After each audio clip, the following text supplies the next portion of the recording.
It's I don't know, surreal, chills. Like but it's really hard to articulate it. Growing up, everybody wants to play for Team USA. You go to all the tournaments and you're trying to make the team, trying to be good enough to make the team. And this is the first Team USA I've ever tried out for or been on where it's like USA trying to get the players instead of the players trying to get USA, if that makes sense. So I think there's a little bit of irony there. For me, it's USA, but not everybody sees it that way. Obviously, it's, there's business that comes into it and risk, whether it's real or perceived. But we've had a lot of guys answer the call this year, so that's a plus, and hopefully that continues. Okay, our baseball insider Jeff Passan, he's with us from Houston. So Jeff, we just heard a bit of your sit down that you had with the NL Cy Young Award winner. What else did he tell you about how he's preparing for tonight?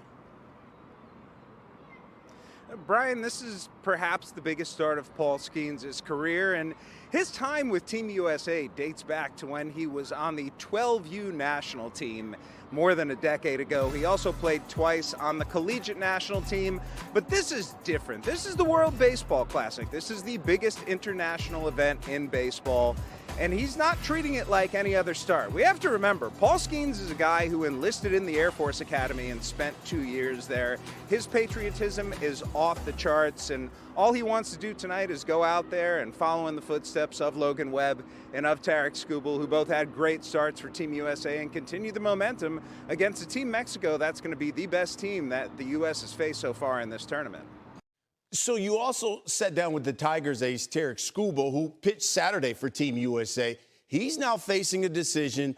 Does he make one more start or heading back to spring training with Detroit? He explained why that decision has been so difficult.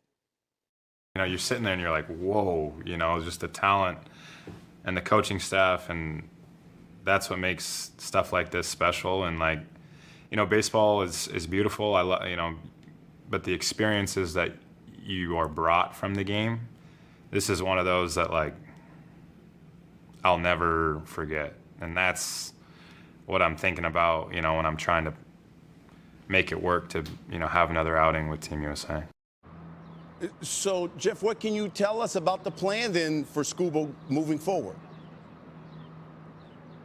Tarik Skubal's plan last night was to sit down with his team, with his family, with everybody involved in the process, and try and figure out some sort of solution. And it's almost like there's no good choice, but there's also no bad choice. We have to understand the context here, Brian. Tarik Skubal is going to get paid more money than any free agent pitcher in history after this season, as long as he stays healthy. And yet, typically, guys aren't throwing high-intensity pitches at this point in the season, and so there's always going to be that inherent fear there. But just from what he was saying, just from his body language, he wants to stick around and play on Team USA going forward. He's having an incredible experience, and he hasn't even spent a week with this team, and he really believes that at the end of this tournament, Team USA is going to win the gold medal and going to be WBC champions. And if he is going to pitch one more game, Brian, it would be that championship game. Oh, that'd be fantastic. I love that. All right, listen, finally, how about this? St. Louis Cardinals have announced that they're going to be offering a menu of unlimited concessions. You can eat all you want with tickets starting at $29, and you can choose up to 3 items per trip. So, okay, Chef Passan, I want you to walk us through how many trips you make into that concession stand and what are you getting each trip? In reality, I have no idea how many trips I would make. But in my head, I think I would make 3 trips.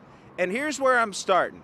Got to go with the bratwurst. Okay. Got to get some nachos and cheese as well, and you have to get a soda. And the important part here, any chef knows, texture matters in food. I'm taking the nacho chips, crumbling them on the brat, and pouring the cheese right over. Even if that brat doesn't have the snappy casing that you want, you're still going to get the crunch from the chips. The second one might be the most controversial. I think it's the best, frankly. They have kettle chips, they have chicken tenders, and they have ice cream. And you know what? Balance matters more than anything in the culinary arts. I'm going to take a little dollop of that ice cream, put it on a chip, put it tender on top.